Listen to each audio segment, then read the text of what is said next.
Uvalde records. There's a report that the Uvalde CISD still hasn't released more than 1 million pages of records from the Robb Elementary shooting. What's happening and why the holdup? Speaking of holdups, a Boerne Buc-ee's roadblock after almost a decade of work. There's yet another delay for the Buc-ees up in Boerne. But we start here tonight. Imagine being afraid to cross a street in your own neighborhood, because that's a reality for some people along a stretch of Southeast Military Drive. In a matter of days, 2 deadly crashes happened in that same area, and neighbors are demanding change. They spoke with the night team's Avery Everett. Tattered crime scene tape is strung down Southeast Military Drive. These markings show where crashes have happened and where people have died. It's ridiculous, that nothing's been changed. They don't hear the outcries of the community here. Jesse Espithia lost his sister Jeanette and her unborn child 3 weeks ago. That night, she got off the bus and was trying to cross the street when she was hit and killed. A memorial has grown where her body was found. Days later, just down the street, another man was hit before he could get across. 28-year-old Noah Patterson died in the hospital. I'm gonna fight for my sister and Noah and the baby. Both of these crashes happened outside of crosswalks on this stretch of Southeast Military Drive, between Old Corpus Christi Road and South Presa Street. People living here say designated crossings are few and far between, and the lighting is dim at night. Years of safety concerns pushed the city to install this crossing back in 2019. But for people who live right across the street or deal with the bus stops here, they say it's often broken or drivers don't even slow down when those flashing lights are signaled. So we tested it out ourselves. After pressing the button, the light began to flash, but cars kept driving. No one's even slowing down. We made it across, but on the way back noticed one of the buttons to trigger the lights was missing. Instead, a traffic cone sat in its place, so we had to run. That's the same problem Christopher Arrington has every day. I would have pressed the button, but I know it's not going to work anyway. So. I took these concerns about pedestrian safety to District 3 Councilwoman Phyllis Viagran. We just have this happening throughout the district, so we're really trying to push forward, see if we can get resolutions through the Transportation Department with TxDOT. In an emailed statement, a spokesperson for TxDOT told us signals and crosswalks are maintained by the city of San Antonio. That's why Jesse Espithia says he won't stay quiet. But in reality, it's going to keep happening. We just got to keep fighting. Drivers in both of those crashes are not expected to face any charges. Now, we do know an apartment complex manager on this stretch of Southeast Military Drive has been advocating and fighting for years for more pedestrian measures, safety measures on this stretch. She says her most recent request is for a traffic signal, but that's still pending through 311. Avery Everett, KSAT 12 News. First, we'll let you know if anything comes of that. Other news now, a suspect in a capital murder case is under arrest. 20-year-old Joshua Reyes is accused of killing 2 teenagers back in July of 2022. The victims are 15-year-old Emiliano Rojas and 14-year-old Edgar Menchaca. San Antonio police say the suspect and the victims connected on social media to meet for a THC vape exchange. And after they met, investigators say that Reyes shot the 2 while they were in a car. Investigators also say that a witness told them that they saw Reyes pick up shell casings right after that shooting. Detectives say that Reyes' DNA also matched the vapes that they found in that crime. At this point, investigators say they are not looking for any more suspects in the case. San Antonio police officer shot a 16-year-old. Happened on Dixon Avenue this morning near Southwest Military and Pleasanton Road. It began when someone called 911 saying that someone was harming themselves. Police Chief William McManus says that when 2 officers showed up, the teen came out of a home and threw a knife at one of the officers. The chief says that the officers tried to back away. One of them tried to use a taser on the teen, but that didn't work. The chief says that that's when one of the officers then opened fire. The teen was hit in the shoulder and the leg, and we're told that he was taken to the hospital. This is the 3rd time that a San Antonio police officer has shot someone in the last 2.5 weeks. Right now, investigators with the Bexar County Sheriff's Office are looking for the person who shot and killed a man. It happened in the area that you see there at the map. The Bexar County Sheriff's Office says the victim was found at a home in a neighborhood south of Highway 90 near 211 in far west Bexar County this evening. First responders, when they got to the home, they did what they could to save the man's life, but the man, who was in his 20s, died. Investigators say that he had been arguing with a group of people when one of the people in that group opened fire and then left the scene with 2 other people. When was the last time that you saw this while you were out shopping. So we're about to show you, you're about to see there, a guy in a wig caught on camera stealing from the Louis Vuitton store last night at La Cantera.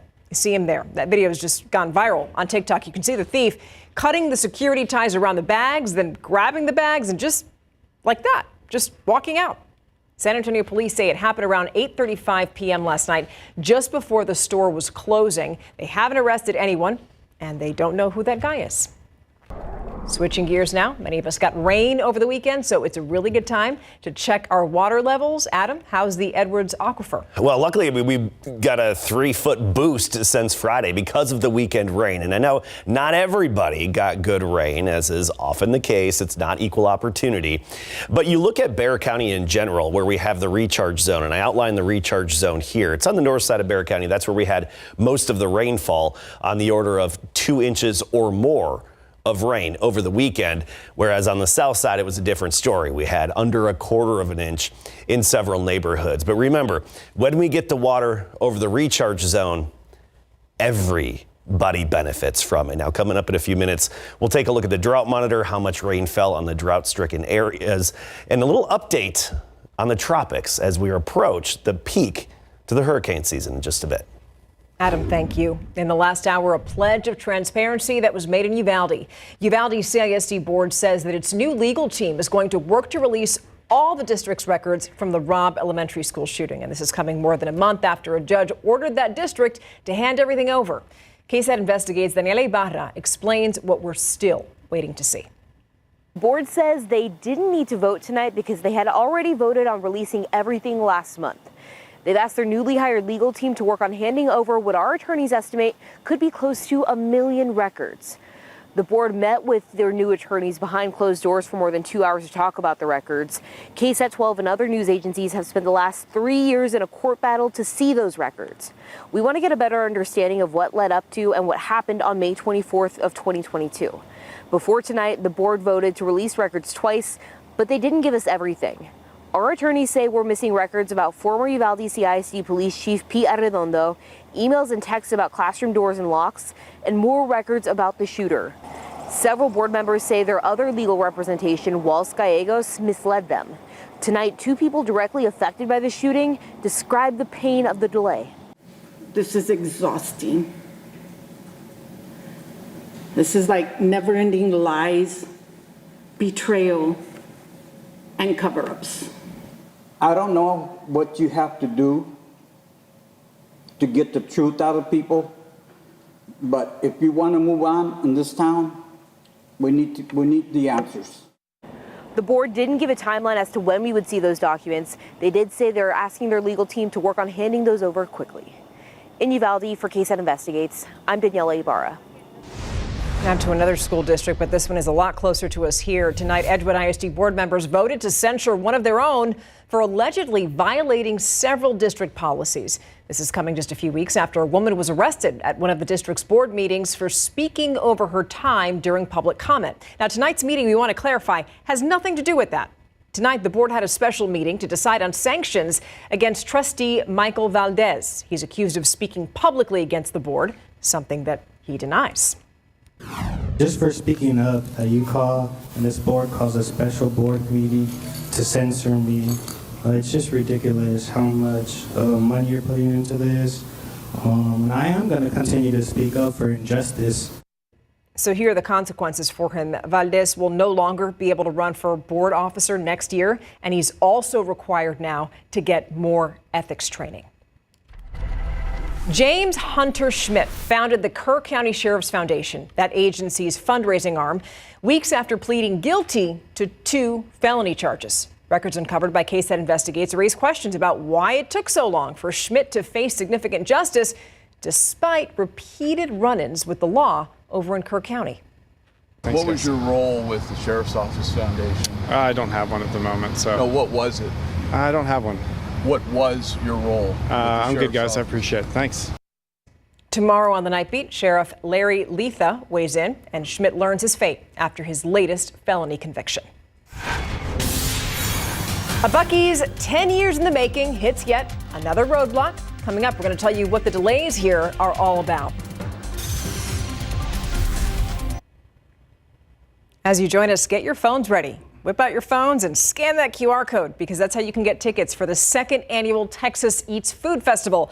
It's September 20th at the Boeing Techport Center. Anybody who goes will be able to try food from 20 top restaurants from across Texas, prepared by Michelin and James Beard Award-winning chefs. Sounds pretty good.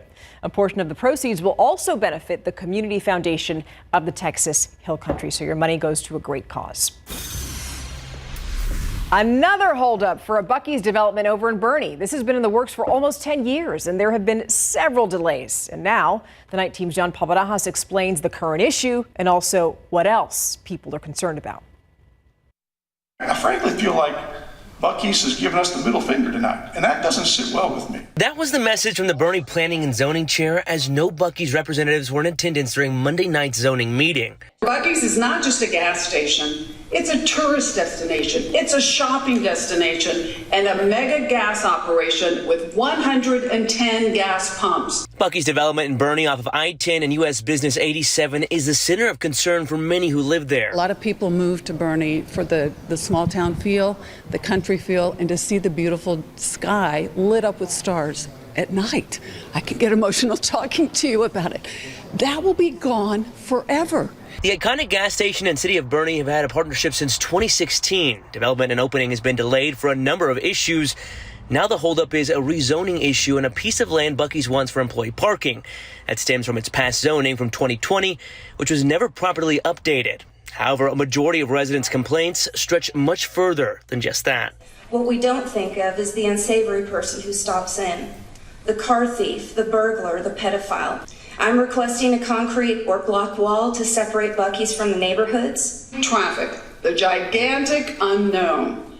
How massive will the congestion be? The truth is, no one can answer that because traffic studies are not complete. During the city planning and zoning meeting, those in attendance asking the committee to put a pause on zoning changes until their other worries are addressed. However, not all in attendance were on the same page. What you're dealing with is a zoning correction. I think you're getting a little lost in what they're trying to build there as opposed to what this is actually attempting to do. All right, we'll vote and we'll reveal the results. Ultimately, the committee decided to pass a motion to table the discussion for 60 days, 6-1. What's next for you?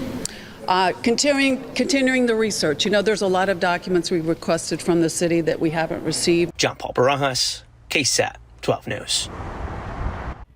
For now, people in the Texas hemp industry are breathing a sigh of relief, and that's because when state lawmakers ended their special legislative session last week, they didn't pass a ban on THC. That's the main psychoactive component in marijuana.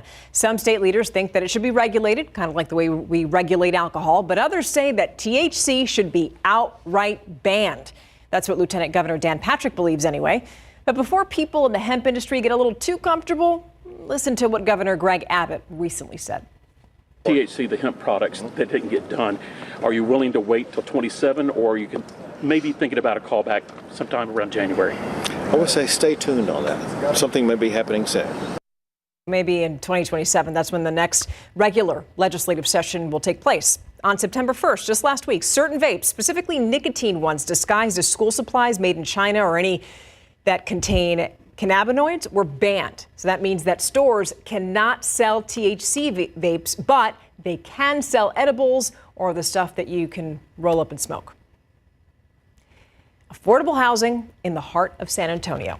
The San Antonio Housing Trust has officially taken ownership of a downtown apartment complex. So we're talking about the Robert E. Lee Apartments. The 72-unit building at 111 West Travis Street is going to stay affordable for low-income seniors and also people with disabilities. The trust beat out another buyer to secure that property. That building was first built in 1923 and was renovated in 1995. And now the plan is to renovate it again and to have that finished by next year.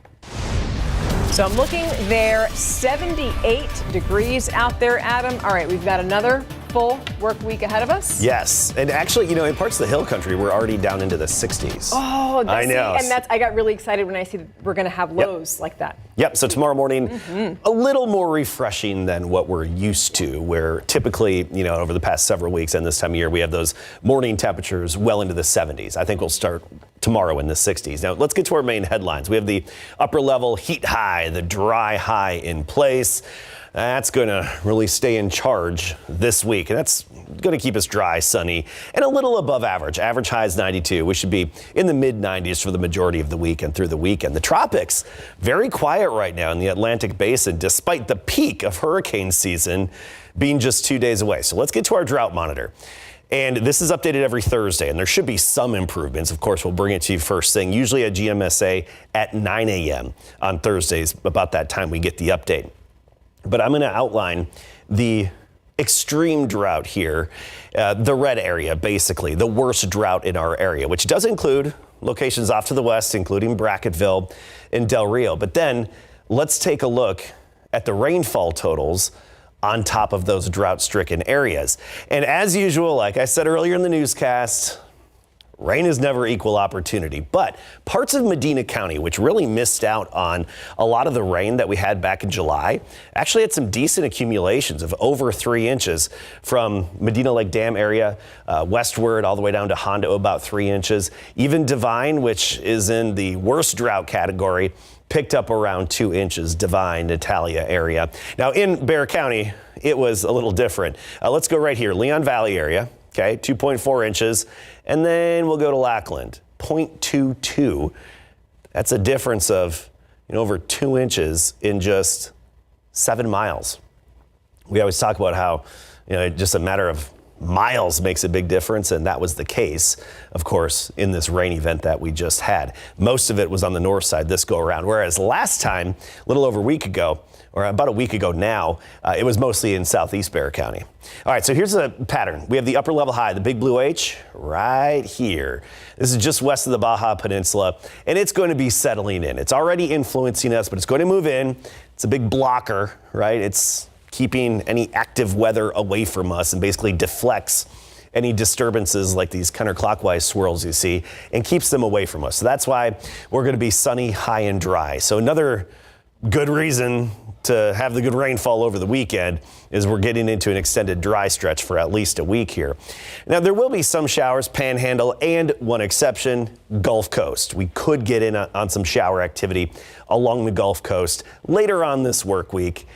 I really don't think any of it would make its way anywhere near San Antonio, but along the coast, some of those coastal showers possible. So I mentioned before, in the Atlantic Basin, which is the Gulf and all the Atlantic, average peak of hurricane season is September 10th. Usually we see activity ramping up this time of year. There isn't even a little ripple in the upper level flow that could turn into a tropical system anytime soon. You go to the Pacific, we have what's soon to be Tropical Storm Kiko staying away from Hawaii, and then some development possible just west of Mexico over the next 5 to 7 days. 87 was our high today, so running below average by 5 degrees. Tomorrow morning, 66 Rio Medina, 67 in town, low 60s in the hill country, but we do warm up into the low 90s with a lot of sunshine, and get used to the sunshine and temperatures in the mid 90s going forward. All right. Thank you for that, Adam. We have to get an answer now as to what's happening with Arch Manning. There's just been a lot of talk about that. And apparently we're hearing from the coach now? Yes, so there's some video of Arch, throwing the ball, and he seems to be grimacing after he throws it, and there's people speculating, does he have an injury? Well, his head coach, Steve Sarkisian, he was asked about it today, and he came up with a very funny response that I think Adam Caskey will definitely enjoy. Plus, in high school football, it is rowdy. Our game of the week features Steele and Brandeis. We got your preview coming up.